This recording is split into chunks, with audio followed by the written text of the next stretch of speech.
Welcome to the Freddy Fazbear Virtual Experience.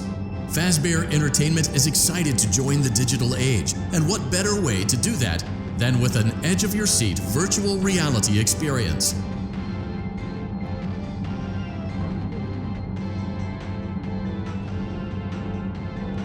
We know that Fazbear Entertainment has developed something of a bad reputation over the last few decades, and while it's true that some stories associated with our name were loosely based on actual events, the majority of them were total fabrications from the mind of a complete lunatic, lawsuits pending. But we aren't above laughing at ourselves.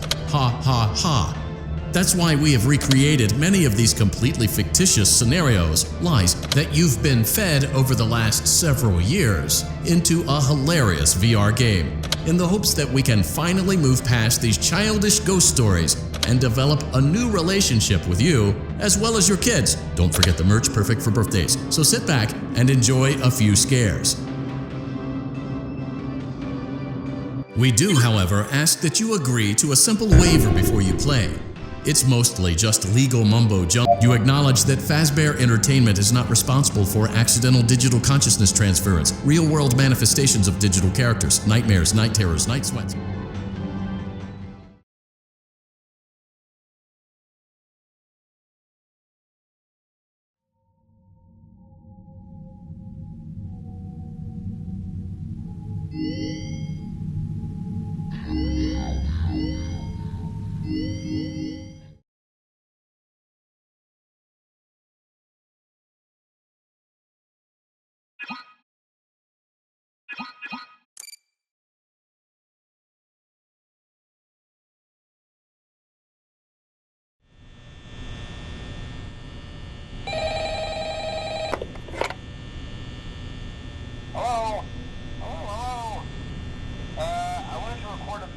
For you to help you get settled in on your first night. I actually worked in that office before you. I'm finishing up my last week now, as a matter of fact, so I know it can be a bit overwhelming, but I'm here to tell you there's nothing to worry about. You'll be fine. So let's just focus on getting you through your first week, okay? Let's see. First, there's an introductory greeting from the company that I'm supposed to read. It's kind of a legal thing, you know.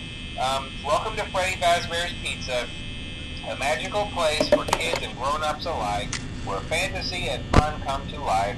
Fazbear Entertainment is not responsible for damage to property or person. Upon discovering that damage or death has occurred, a missing person report will be filed within 90 days or as soon as property and premises have been thoroughly cleaned and bleached and the carpets have been replaced. Blah, blah, blah.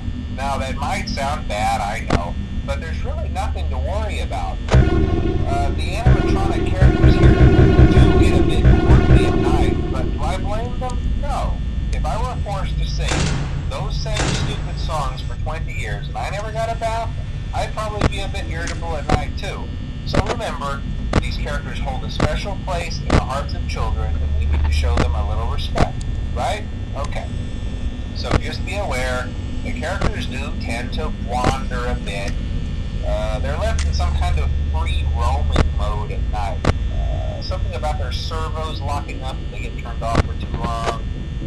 They used to be allowed to walk around during the day too, but then there was the bite of 87. Yeah. It's amazing that the human body can live without the frontal lobe, you know? Now concerning your safety, the only real risk to you as a night watchman here, if any, is the fact that these characters, if they happen to see you after hours, probably won't recognize you as a person. They'll most likely see you as a metal endoskeleton without its costume on. Now, since that's against the rules here at Freddy Fazbear's Pizza, they'll probably try to forcefully stuff you inside a Freddy Fazbear suit. Now, that wouldn't be so bad if the suits themselves weren't filled with crossbeams, wires, and animatronic devices, especially around the facial area. So you can imagine how having your head forcibly pressed inside one of those could cause a bit of discomfort and death. The only parts of you that would like to see the light of day again would be your eyeballs and teeth that pop out the front of the mask. Yeah, they don't tell you these things when you sign up. But hey, first station of the breeze. I'll chat with you tomorrow. Check those cameras and remember to close the doors only if absolutely necessary. Gotta conserve power. Alright, good night.